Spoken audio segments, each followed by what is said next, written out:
Dito sa Papa Dudut Stories, ikaw ay hindi nag-iisa.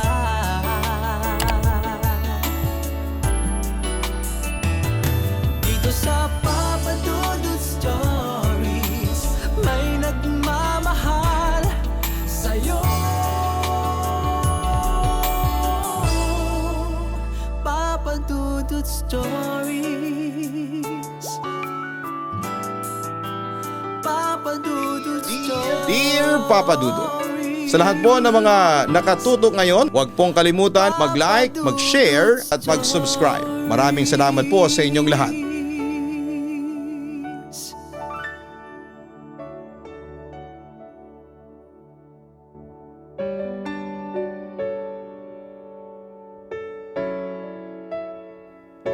Ang pagkakaroon ng mga kaibigan na masasandalan sa oras ng kagipitan ay malaking bagay sa buhay na ito. Sila yung mga tao na sigurado kang hindi ka iiwan kapag kailangan mo sila. Minsan kahit hanggang kamatayan, nananatili ang kanilang katapatan sa inyong pagkakaibigan. Dear Papa Dudut, magandang araw sa inyo at sa mga kagaya kong super mega avid listener ng inyong channel na Papa Dudut Stories. Ang totoo niyan ay hindi ako ang unang nakadiskubre ng programa ninyo sa YouTube at Spotify. Dahil isa lamang ako sa mga mapalad na pinagbahagian ng tropa naming si Alexander, o mas kilala sa tawag naming Lexi. Bading kasi ang tropa naming yon at magkapederasyon kami, Papa Dudut. Kaya bago ang lahat ay gusto ko munang magpakilala sa mga nakikinig sa programa ninyong ito. Tawagin niyo na lamang po ako sa pangalang Neil. Hindi ko yan tunay na pangalan. Nasa 28 years old na ako sa ngayon at kapwa call center agent si Lexi na tropa namin ni Martha and Alfred. Sa apat, dalawa kaming bading ni Lexi, kaya naman magka-vibes kami. Una kami nagkakilala noong trainee pa lamang ako sa call center na pinapasukan namin, Papa Dudut. Ang totoo ay ngayon lang naman ako naging kalog talaga at maingay. Pero dati ay introvert ako. Yun bang tahimik ang bakla at laging out of place ang eksena. Hindi rin ako umiimi kapag hindi ako kinakausap. Kaya naman nahirapan talaga ako noong una na nagtrabaho sa naturang call center company na pinapasukan namin ni Lexi. Hindi ko rin kasi ugaling humingi ng tulong sa iba. Bagay na unti-unti ko nang binabago ngayong tumatanda na ako. Na-realize ko kasi na ang isa sa mga pinakamatapang kong ginawa sa buong buhay ko ay humingi ng tulong. Pag humihingi kasi tayo ng tulong ay hindi yon nangangahulugan na sumusuko na tayo sa isang sitwasyon o laban. Bagkus ay kabaliktaran noon ang ibig sabihin.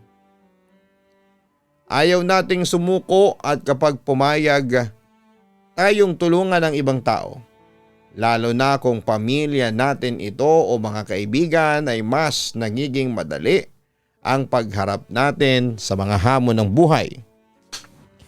Kumbaga, alam mo kasi na hindi ka na nag-iisa.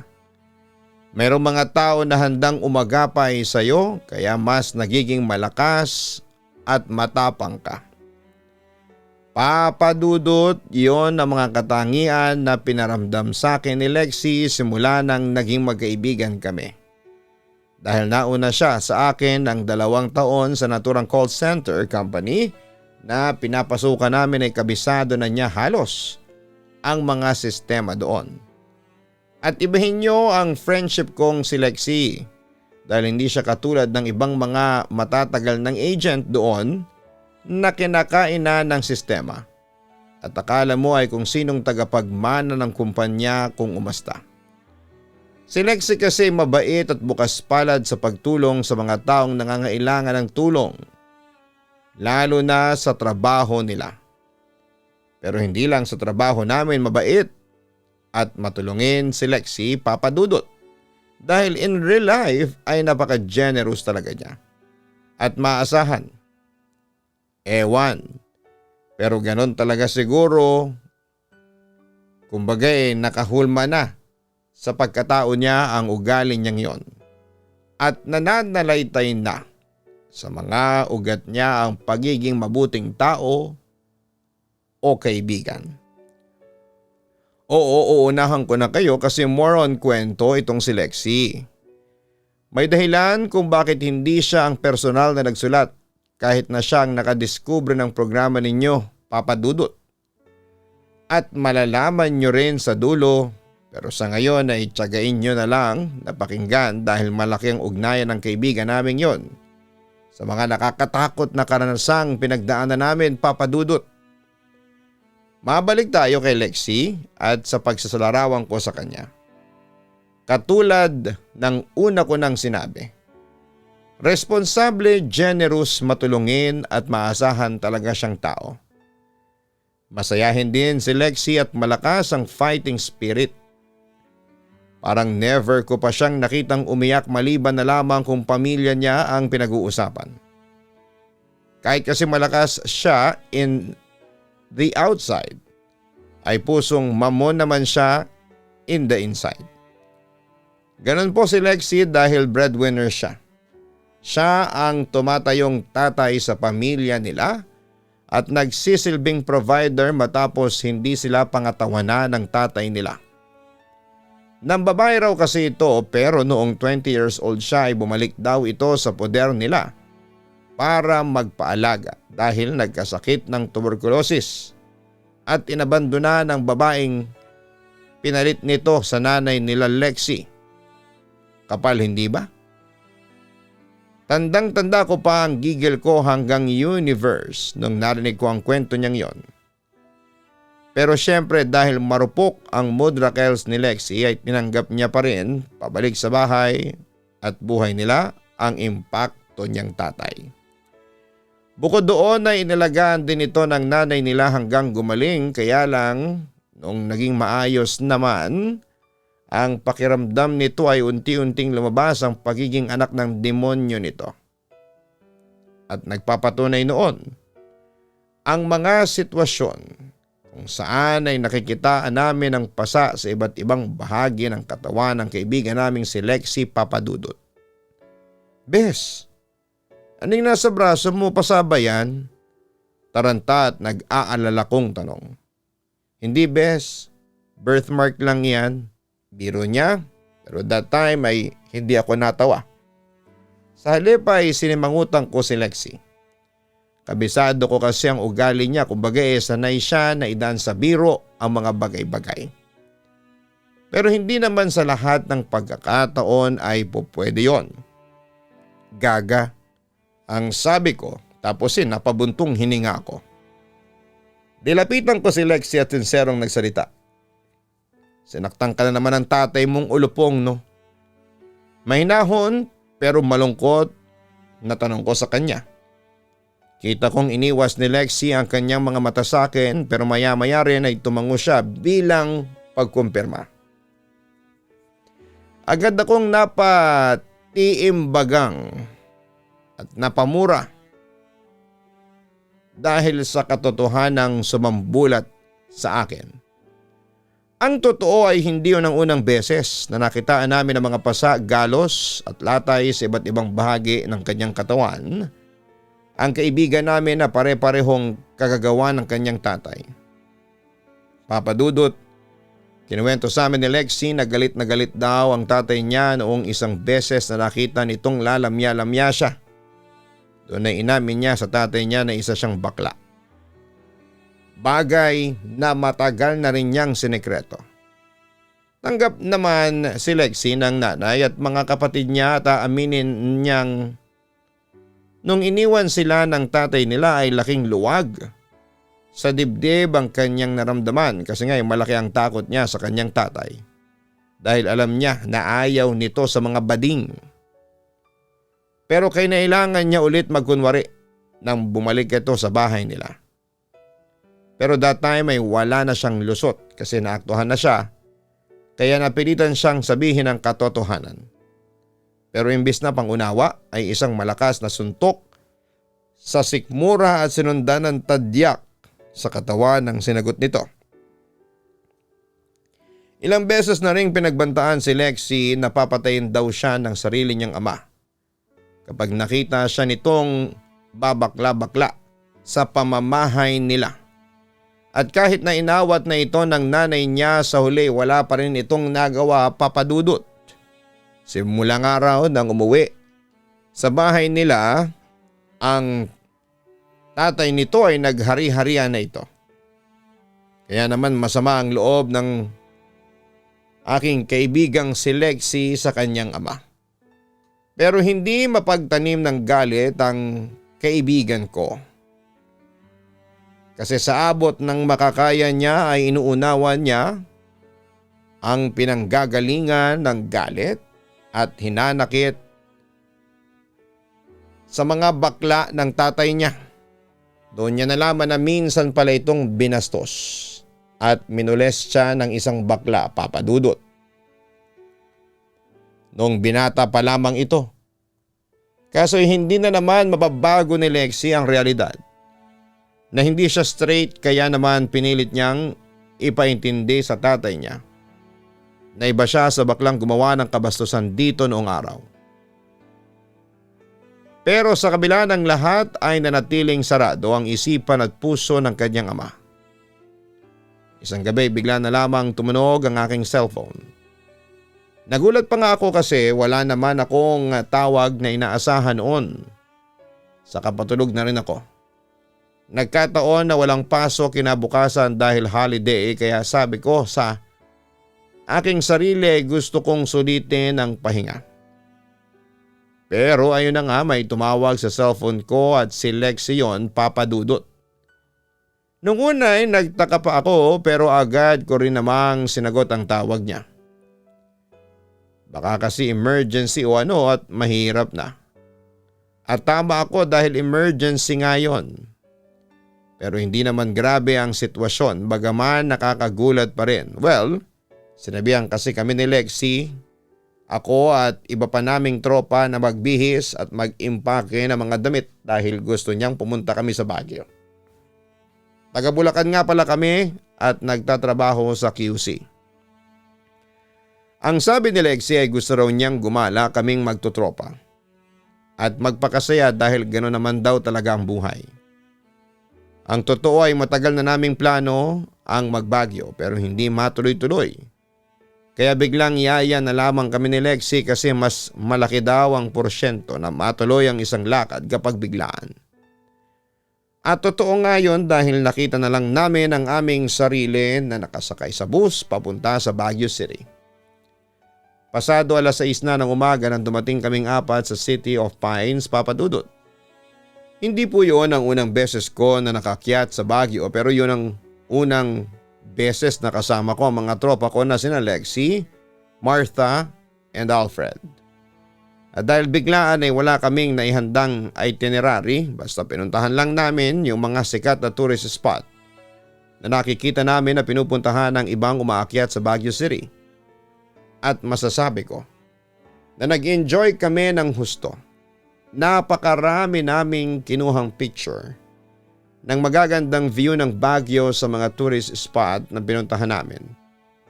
Marami rin kaming pagkain at inumin na sinubukan na talaga namang in-enjoy namin. Bukod doon ay marami rin kaming picture na magtotropa. At video na rin na magkakasama para naman magkaroon kami ng souvenir. Sobrang saya namin and thankful kasi naisip kaming yayain ni Lexie na magbagyo. At kahit na biglaan yun ay ayos na ayos pa rin. Kumbagay wala nang atrasan para tuloy-tuloy na. Alam niyo ba na maraming multo rin dito sa Baguio? Ang sabi ni Lexie sa amin habang kumakain kami sa isang sikat na kainan doon. Hindi ako kumibo pero syokot ang bakla sa multo. Pero ayoko namang ipahalata. Saka marami na rin akong narinig na mga istorya na maraming araw multo sa Baguio. What if sumama sa atin yung isa? Pagbaba natin dito, hindi ba? Sino kayang susundan sa ating apat? Tanong pa ni Lexi. Noong time na yun ay nag-react na ang dalawa naming tropa at nagturuan. Nagtawanan din sila na parang hindi naman nila sineseryoso ang sinabi ni Lexi. O bakit nanahimik ka dyan, Neil? Siguro natatakot ka, no? Ang sabi ni Lexi. Inirapan ko naman siya at sinabi kong kumain na lamang kami kaysa magkwentuhan ng kung ano-ano. Papadudot, duwag talaga ako sa mga multo at late lang talaga akong nahilig sa programa ninyo dahil comforting ang boses ninyo kapag nagbabasa kayo online. And for some reason, mas nagiging panatag akong makinig ng mga uploaded stories ninyo. Yan din ang isang rason. Kaya panatiko ako ng programa ninyong ito sa YouTube and Spotify dahil idol na idol ko po kayo. Pagkatapos ng pagkain namin yon ay nag-decide na kaming pumunta sa terminal ng bus. Dahil nga day tour lang naman ang Baguio trip namin yon. At habang nasa daan, pauwi ay pagod na pagod kaming nakatulog sa aming inuupahan. Pero masayang-masaya naman ang aming puso na naghiwalay upang umuwi sa kani-kanila naming bahay dahil sa isang hindi malilimutang karanasan namin sa Baguio.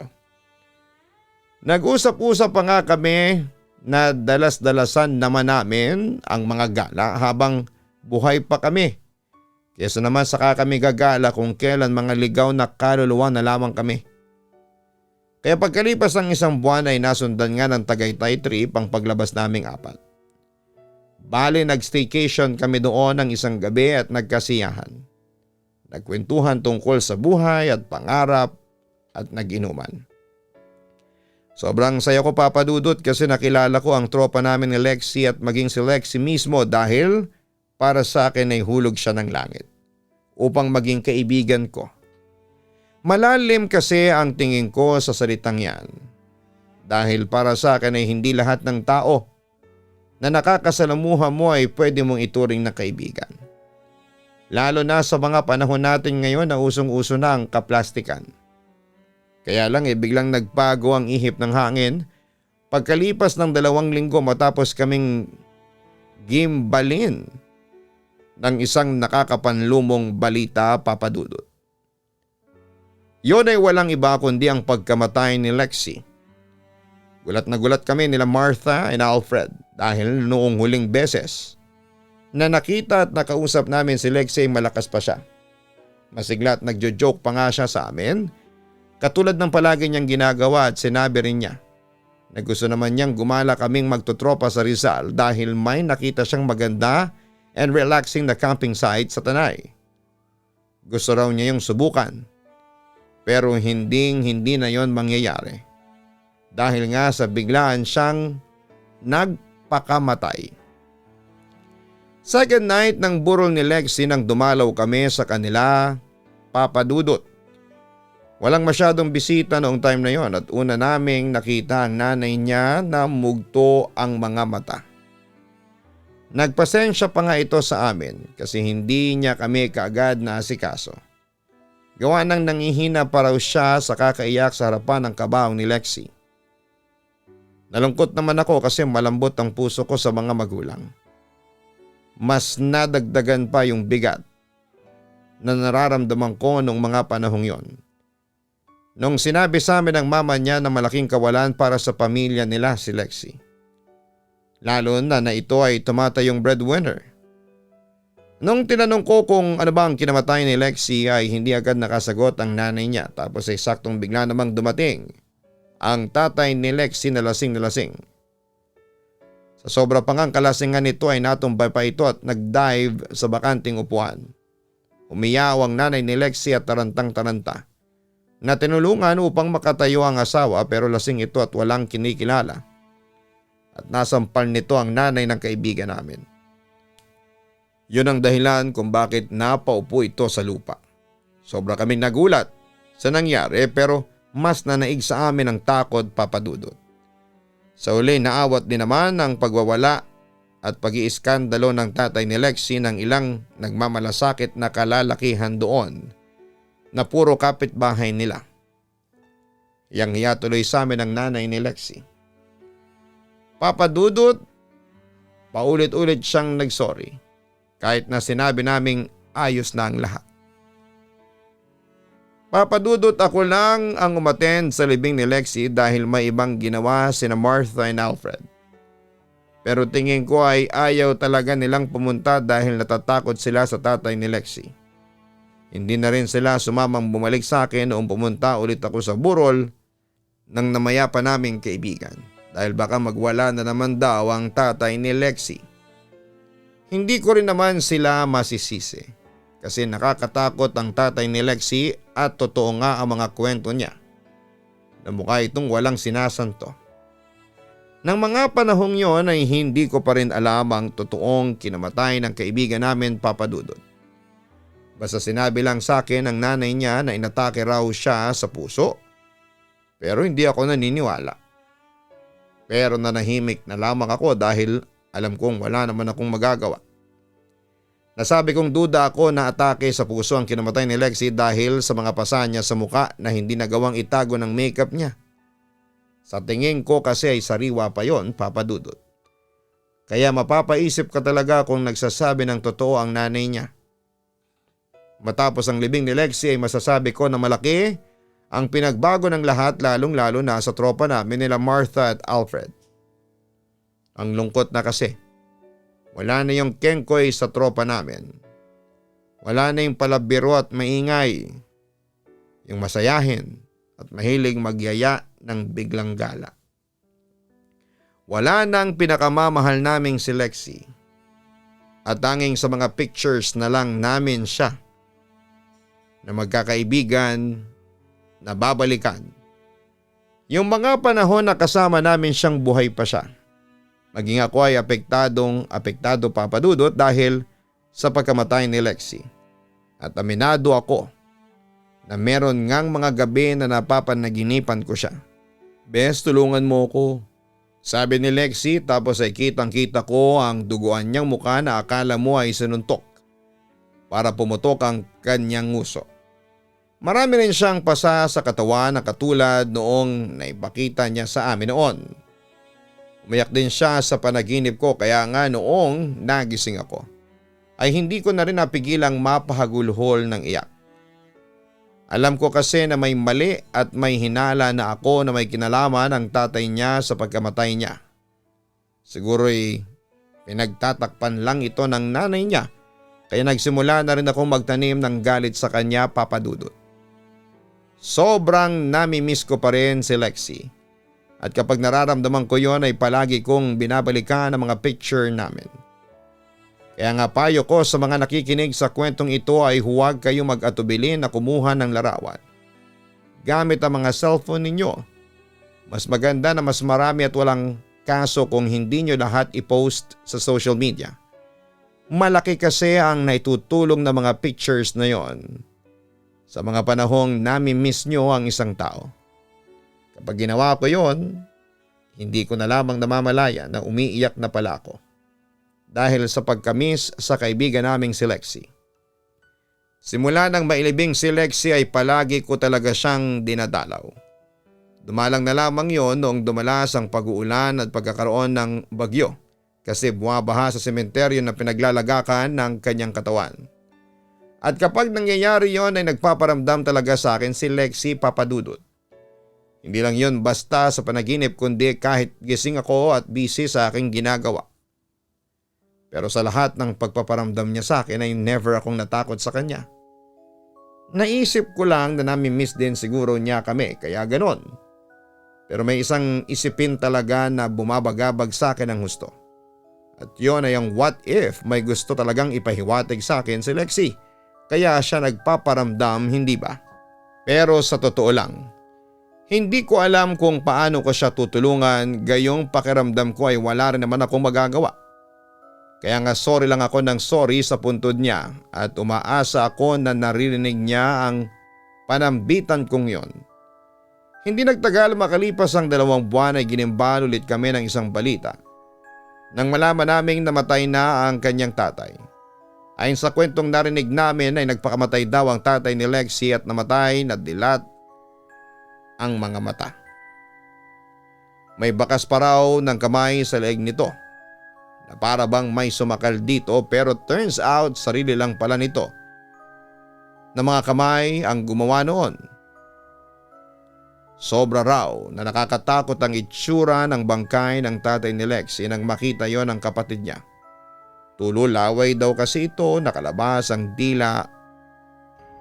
Hawak nito at sakal-sakal ang sariling leeg habang luwa at nakadilat ang mga mata. Palaisipan sa kanila, Papa Dudut, kung bakit yon ginawa ng tatay nila, pero may umuugong na usap-usapan. Na ilang araw bago nito kitlin ang sariling buhay ay nagsabi ito sa asawa niya na may nagpapakita raw dito na espiritu. Hindi siya pinaniwalaan ng misis niya dahil inisip nito na baka lasing lamang siya o namamalik mata lamang daw. Pero nagpatuloy ang pagpapakita sa kanya ng naturang espiritu, bagay na kinakatakutan niya ng gusto.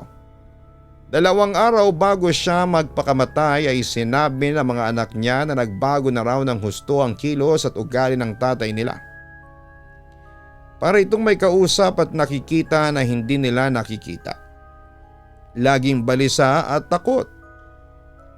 Hindi na rin daw ito kumakain ng pagkain at umiinom ng tubig, Papa Dudut. Meron pa raw pagkakataon na sinasabunutan nito ang kanyang sarili dahilan para magsugat ang anit nito dahil sa haba ng kuko nitong bumabaon doon. Tapos isang beses naabutan daw nila itong inuuntog ang sariling ulo sa pader, dahilan para magkasugat yon at magdugo ng malala. Papa Dudut, isang gabi bago ito magpakamatay, sinabi ng mga anak niya na panay daw ito usal ng paghingi ng tawad sa hangin. Para raw itong may kinakausap na kung sino, pero wala naman silang nakikita.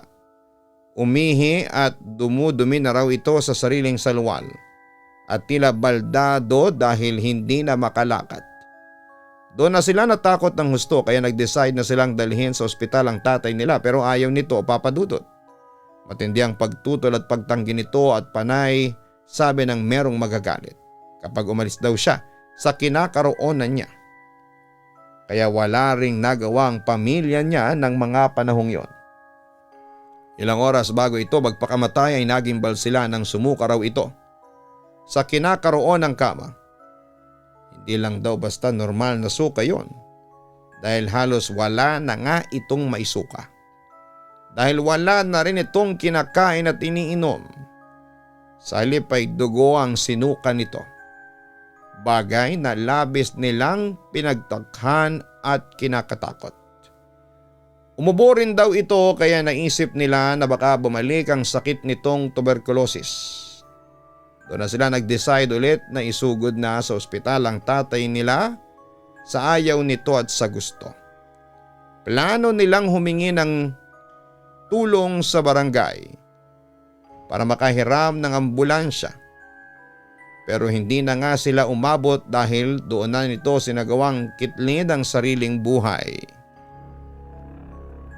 Ang lahat ng iyon ay nalaman ko na lamang sa kapatid ni Lexie na siyang nakaklose ko na since madalas nga akong umaattend sa burol niya at libing.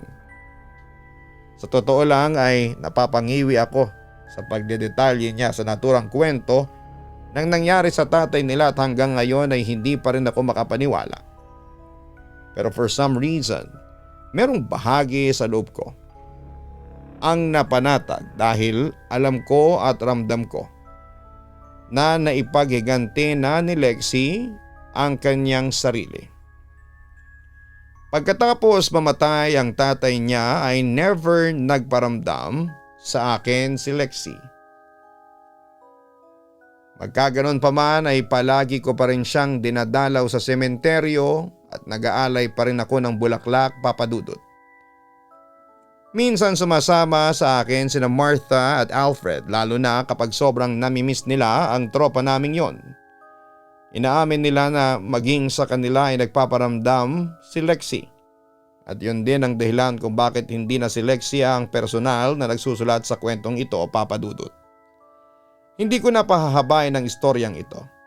Gusto ko lang i-honor ang kaibigan at katropa naming si Lexie.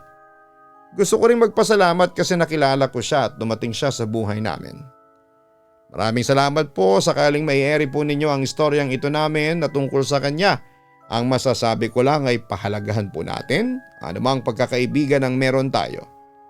Dahil bihira lamang ang magkaroon ng isang kaibigan na mananatiling tapat sa atin hanggang sa dulo.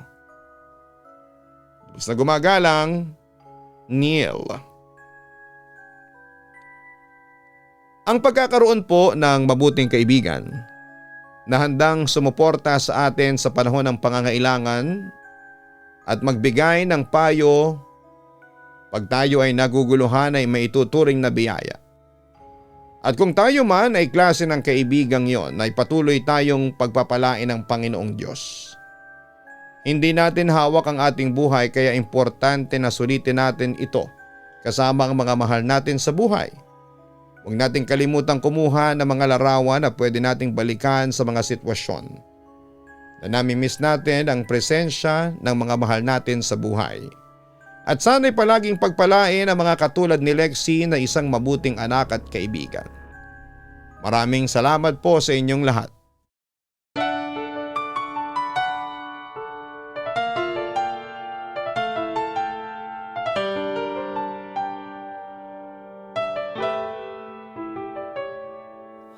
Ang buhay ay mahiwaga,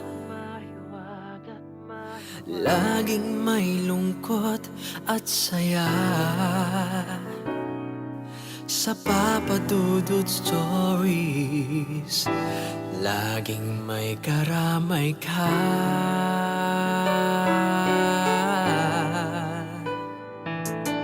Mga problemang kay bigat, dito ay pakikinggan ka.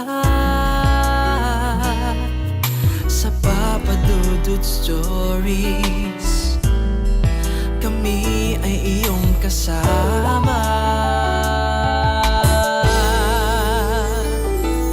Dito sa Papa Dudut Stories, ikaw ay hindi nag-iisa.